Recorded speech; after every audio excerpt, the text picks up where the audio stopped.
ಇನ್ನೂ ಮುಗ್ದಿಲ್ಲ ದಸರಾ ಉದ್ಘಾಟನೆಯ ವಿಚಾರ. ದಸರಾ ಹಿಂದೂ ಸಂಪ್ರದಾಯದ ಉತ್ಸವ. ಮುಸ್ಲಿಮರು ಈ ವಿಗ್ರಹ ಆರಾಧನೆಯನ್ನು ಮಾಡಲ್ಲ. ಅಲ್ಲಾಹನ ಬಿಟ್ಟು ಬೇರೆ ಯಾರನ್ನು ಕೂಡ ಅವರು ನಂಬಲ್ಲ. ಸಿದ್ದರಾಮಯ್ಯ ಕರೆದ್ರು ಅಂತ ನೀವು ಹೇಗೆ ಬರ್ತೀರಾ ಅನ್ನೋದಾಗ ಪ್ರಶ್ನೆಗಳು ಬರ್ತಿದೆ.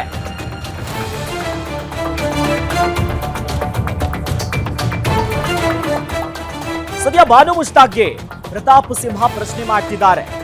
ಅಬ್ದುಲ್ ಕಲಾಂ ಅವ್ರನ್ನ ರಾಷ್ಟ್ರಪತಿ ಮಾಡಿದ್ದು ಬಿಜೆಪಿ, ಮುಸ್ಲಿಂ ಅನ್ನೋ ಕಾರಣಕ್ಕೆ ನಾವು ವಿರೋಧ ಮಾಡ್ತಿಲ್ಲ ಅನ್ನೋದಾಗಿ ಉದ್ಘಾಟನೆ ವಿಚಾರಕ್ಕೆ ಸಂಬಂಧಪಟ್ಟಂತೆ ಸದ್ಯ ಚಿಕ್ಕಮಗಳೂರಿನಲ್ಲಿ ಪ್ರತಾಪ್ ಸಿಂಹ ಕೂಡ ಈ ಬಗ್ಗೆ ಹೇಳಿಕೆಯನ್ನ ಕೊಟ್ಟಿದ್ದಾರೆ.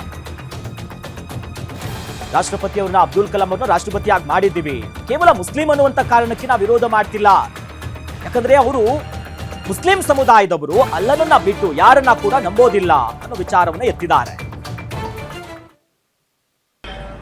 ನಾನು ಮೊನ್ನೆ ಫಸ್ಟ್ ಸ್ಟೇಟ್ಮೆಂಟ್ ಕೊಟ್ಟೆ ಬಾನು ಮುಷ್ತಾಕ್ ಅವರಿಗೆ. ಇದು ಹಿಂದೂ ಸಂಪ್ರದಾಯಕ್ಕೆ ಪ್ರತೀಕವಾಗಿ ಪೂರಕವಾಗಿ ನಡೆಯುವಂತಹ ಒಂದು ಉತ್ಸವ. ಇದು ನವರಾತ್ರಿ, ಇದು 9 ದಿನಗಳ ಆರಾಧನೆ ನಡೆಯುತ್ತೆ. ತಾಯಿ ಚಾಮುಂಡೇಶ್ವರಿಗೆ ವಿವಿಧ ಅಲಂಕಾರವನ್ನು ಮಾಡ್ತಾರೆ. 100% ಇದು ರಿಲಿಜಿಯಸ್. ಇದು ನೀವು ಬರ್ತಿರಲ್ಲ, ನೀವು ವಿಗ್ರಹ ಆರಾಧನೆ ನಂಬಿಕೆ ಇಲ್ಲ, ಅಲ್ಲಾಹನ ಬಿಟ್ಟು ಯಾರು ದೇವರು ಅಂತ ನೀವು ನಂಬಲ್ಲ.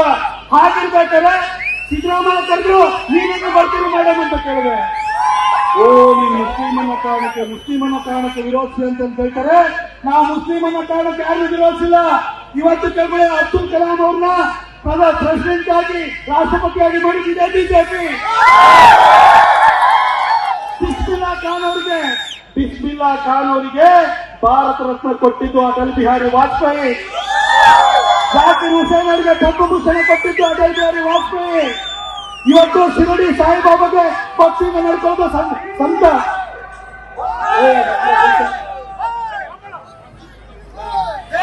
ಇವತ್ತು ಸಂತ ಶಿಶುನಾಳ ಶರೀಫರಿಗೆ ಭಕ್ತಿಯಿಂದ ನಡ್ಕೊಳ್ಳೋದು ಇದೇ ಹಿಂದೂಗಳು. ನಾವು